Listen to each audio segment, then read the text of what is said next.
Hello, welcome to Washington Talk. I'm Young-Kyu Kim. It has been 10 years since North Korean leader Kim Jong-un came to power.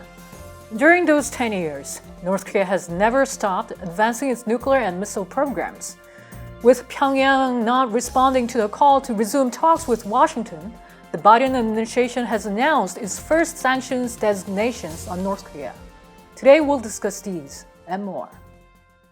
Joining me is Robert Einhorn, Senior Fellow at Brookings Institution. Ambassador Einhorn served as the U.S. State Department Special Advisor for Non-Proliferation and Arms Control during the Obama administration. Scott Snyder is also with me today. Mr. Snyder is Director of U.S.-Korea Policy at the Council on Foreign Relations. His book, South Korea at the Crossroads, examines the trajectory of South Korean foreign policy.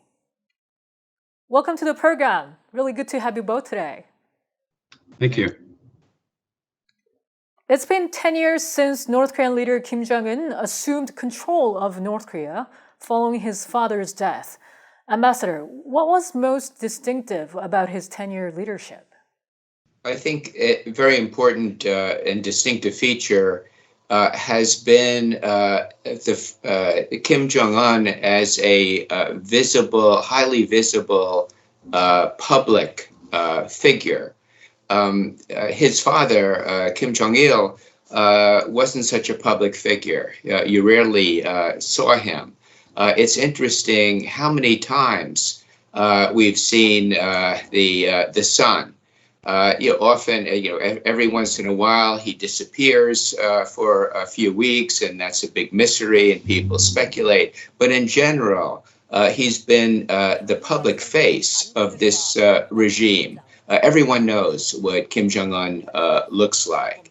And I think another distinguishing feature has been his surprising maturity.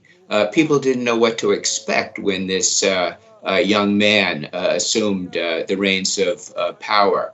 But he has showed tremendous boldness, self-confidence, ruthlessness in consolidating his power. And I think that surprised many people that he would be so decisive. And of course, key distinguishing feature, and I think people will look back at these 10 years as a time when Kim Jong-un was determined to expand and diversify North Korea's nuclear and missile capabilities. Mm-hmm.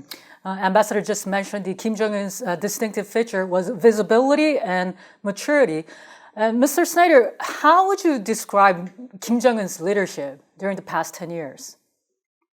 What's increasingly impressive to me is that although Kim Jong-un initially started off patterning his rule after his grandfather, the arc of his rule increasingly reminds me of that of his father in the sense that Kim Jong-il, after he got out of famine, pursued an economic reform program that was followed by retrenchment and re-centralization.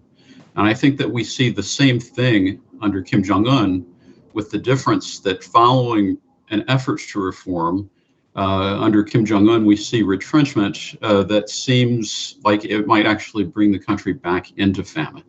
Mm-hmm. And Mr. Snyder, just like his father and his grandfather, Kim Jong-un seemed to believe the nuclear capability is an integral part of his power. Do you think it was really so?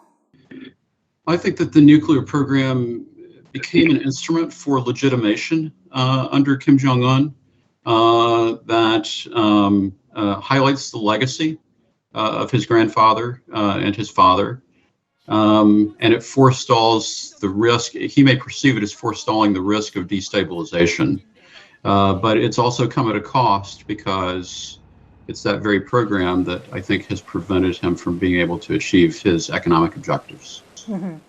Ambassador, you earlier mentioned that Kim Jong-un was diversifying the country's nuclear and missile programs.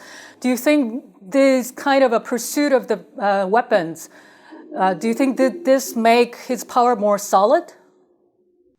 Well, I think he certainly believes that this nuclear deterrent and missile program is integral to the survival of his regime. He seems to regard the capability as indispensable, not something to be bargained away, both because of its utility, in his view, of deterring aggression against North Korea and its utility in intimidating South Korea. But also, I think he believes it helps him maintain domestic support for his regime, especially among the military, which is such an important power broker in North Korea. Mm-hmm. And Ambassador, we all remember the 3 meetings between Kim Jong-un and former US President Donald Trump. Did the nuclear and weapons programs actually help enhancing the North Korean regime's diplomatic stand abroad? No, look, these nuclear and missile programs have helped isolate the regime politically. They've resulted in great economic sanctions and so forth. But Kim Jong-un knows that without these nuclear programs, no one would pay attention to his country. His nuclear and missile programs, I think, have made his country and him personally major players on the world stage. So I think for him it's a mixed bag in terms of the international effects of this program. Mm-hmm. Mr. Snyder, do you think these nuclear and missile programs are serving as effective leverage in North Korea's diplomacy? I think that in the end, they've been an obstacle to North Korea's diplomatic objectives. And a lot of that revolves around the fact that even though the nuclear programs may have been perceived as useful, especially by Kim Jong-un in the run-up to gaining a summit with President Trump, because he could come out and engage from a position of strength. If we look at the circumstances that he faces today, we see him as isolated as ever. And the objective that the North Koreans indicated in their 8th Workers' Party Congress back in January of gaining prestige benefits, it simply has not been realized in any sustained fashion. Mm-hmm. And since the Biden administration came into the office, the U.S. has been urging North Korea to engage, saying it is open to talks without conditions. Mr. Snyder, why has not North Korea responded so far? Well, I think the major reason why North Korea has not responded is because the Biden administration has defined the objective of the negotiations as to achieve denuclearization. And I think that North Korea's objective is to gain the prestige benefits of recognition as a nuclear state. And there simply has not been an identification of an intersection between those two objectives. Mm-hmm. Can I just, this is one area where maybe I have a slight disagreement with Scott. Yes, it's true that the Biden administration has declared that its ultimate objective is complete denuclearization. But I think it's articulated a very realistic approach that would begin with modest near-term steps toward this goal, an incremental process. And so I think that is not inconsistent with objectives that the North Koreans might even share, and certainly North Korea's neighbors may share that objective. I think the near-term reason Kim Jong-un has not engaged is because of the near total pandemic lockdown. But beyond that, he may be waiting for the South Korean election in March to see the results. He may well be waiting to make further advances in his nuclear and missile programs, so that if in negotiations he's forced to cap those programs, they will be capped at a high level. Sooner or later, the North Koreans may agree to engage, but I think they'll only engage to consider limitations, not the elimination of the program, and then only probably temporarily, and in exchange for very significant political, economic, and security benefits. Whether he will achieve his objectives, I am doubtful, and it may take quite a while for him to come to the negotiating table. Mm-hmm. Ambassador, just to follow up on your answer, I was wondering, will U.S. officials be willing to talk with North Korea when North Korea is not willing to really give up their weapons? Will they start talks anyways? Absolutely. I mean, the Biden administration has made clear, there are no conditions to talks, prepared to sit down anywhere, anytime, and emphasizing that they will sit down without any hostile intent towards the North Koreans, whether the North Koreans believe that or not. I think the Biden team could be a little more explicit about the near-term modest limitations it's prepared to accept. I think China would be quite supportive of this very pragmatic approach to negotiations. Mm-hmm. And Mr. Snyder, do you have anything to add? Well, I would just say that Ambassador Einhorn is a diplomat and I'm an analyst, and I just believe that we are at a stage where both countries are trying to shape the environment of the other country in order to achieve the outcome that they desire from the negotiation process. And as long as both sides are focused more on influencing the external circumstances of the other in order to achieve the objective of the process, rather than actually sitting down and talking, we're probably still going to see continued stalemate. Mm-hmm. And recently, the U.S. has imposed human rights-related sanctions on individuals and entities tied to North Korea. The move is the first sanctions designation on North Korea under the Biden administration. Some watchers say this reflects some of U.S. frustrations toward North Korea, as Pyongyang is not showing its willingness to talk, despite Washington trying to reach out. Ambassador, could this view be right? Look, the Biden administration is very frustrated with the North Korean unwillingness to sit down and talk. But I don't think that's the reason why these sanctions were imposed. The Biden administration has been very clear that it's committed to pursuing the North Korean human rights issue, even as it seeks to engage the North Koreans in talks about the nuclear question. And recent sanctions, I think, are a reflection of this willingness both to sit down and talk about nuclear issues, but also to address North Korea's abuses of human rights. Mm-hmm. Mr. Snyder, do you agree with this view that this designation of sanctions was showing the commitment of the Biden administration on human rights issues? Well, I think it does show commitment of the Biden administration on human rights issues. Frankly, I was a little bit surprised that the sanctions were announced and on those grounds. But I think it is consistent with the Biden administration's approach. My main concern is that the North Koreans, I think, may be likely to use those designations as a further pretext for not engaging in diplomacy. Can I just ask you why you were surprised? Well, because so far we have not seen any sanctions designations under the Biden administration.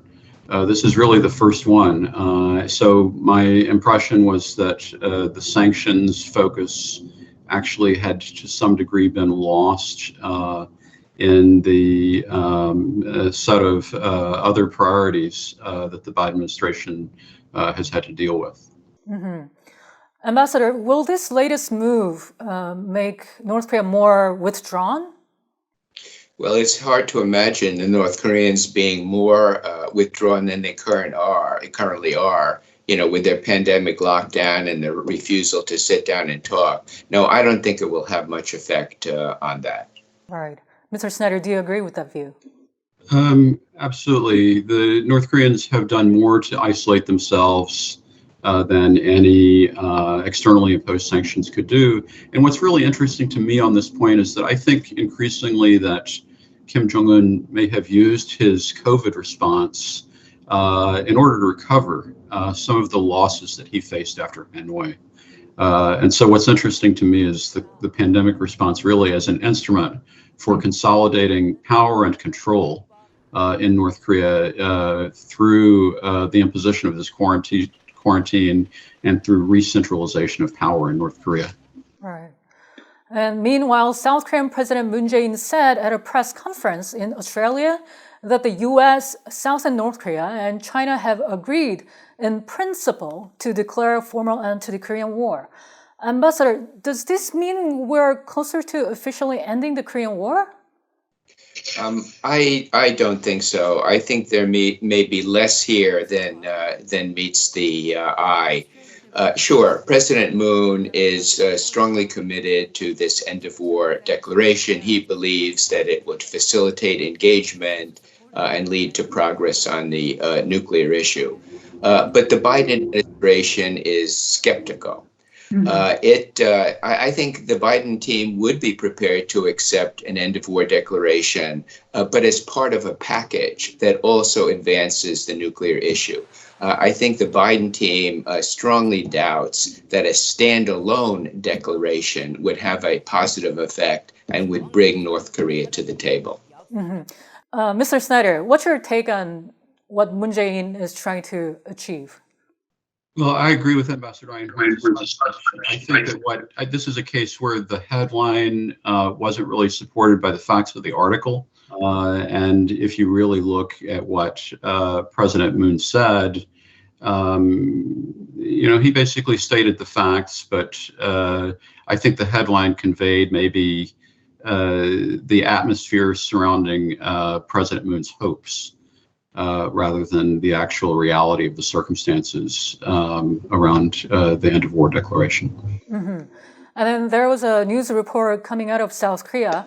Former top South Korean diplomat on North Korea, Lee Do-hoon, told foreign journalists in Seoul, he said the end of a war declaration should not come without the denuclearization. Mr. Snyder, he was working for President Moon Jae-in, and he was top negotiator towards the North Korea. What is he saying here? Well, I think it's pretty clear. He's saying that end of war needs to be accompanied by a denuclearization process, very similar to what Ambassador Einhorn just stated as the U.S. preference in terms of this approach. And essentially what this suggests is that there are a lot of doubts, even by a former South Korean negotiator, about the idea that the symbolic value of an end of war declaration is necessarily going to generate tangible benefits. Rather, the right approach is to lay the groundwork in terms of connecting the priorities of both North Korea and the United States into a package, perhaps around this end of war declaration, but also around the denuclearization issue, that can enable both sides to move forward in a concerted fashion to address their mutual concerns. Ambassador, can the end of war declaration come as a process rather than as an end state? Yes. If there is to be an end of war declaration, I agree with Scott's analysis. I think it would be most helpfully part of a package that also involves the nuclear issue. But it's just the first step. Ultimately, it would lead to a peace regime on the peninsula, a peace treaty among relevant parties, and so forth. But this is a long process. And I think the making peace, a permanent peace on the peninsula, really must go hand in hand with steps toward denuclearization. And after all, this was an approach that was embodied in the Singapore joint statement between President Trump and Kim Jong-un when they talked about these parallel processes taking place. But it's a long-term process, and I can't imagine a peace treaty in the absence of denuclearization. So, Ambassador, just to make sure, the end of war declaration should come with denuclearization rather than end of war declaration leading to North Korea's denuclearization. Is that right? I think the Biden administration is prepared to go along with the end of war declaration as a very early step, but it needs to be accompanied by some progress on the nuclear issue, not complete denuclearization, but some modest steps to begin the process. All right. And Mr. Snyder, your last thought? Well, I agree with that. I would also say that another pathway that one can imagine on the end of war issue would be to work on tangible tension reduction between the two Koreas, building on the comprehensive military agreement that was signed in 2018. And one thing about that pathway is that it prioritizes conventional over nuclear, but in the end, you can't have a sustainable peace without also dealing with the nuclear component. So if you're looking for a softer way designed to build confidence on the North Korean side and on the US and South Korean side, that is another plausible pathway that one might consider. Mm-hmm. All right. Ambassador, do you have anything to add to this? No, I agree that progress in inter-Korean relations would be quite helpful. The impediment, though, to progress in inter-Korean relations is the nuclear issue. There are sanctions in place that inhibit that North-South cooperation, and those sanctions are not going to be reduced until there's progress in the nuclear issue. So, all roads, seem to lead back to the nuclear problem. I believe that if some progress can be made on the nuclear issue, then the United States should relax some of the sanctions that inhibit inter-Korean relations to permit some of those projects to go forward. I think that would be a strong confidence-building measure. This week, the United States named North Korea as a state sponsor of terrorism, keeping North Korea on the list for 5 years since 2017. And for the 17th straight year, the UN General Assembly has adopted a resolution on North Korea's human rights situation, condemning the systematic and gross human rights violations by the regime. Ambassador Einhorn and Mr. Snyder, thank you so much for your time today. Thank you very much. Pleasure to be here. And that does it for this week's Washington Talk from Voice of America. Please join us again next week for more analysis.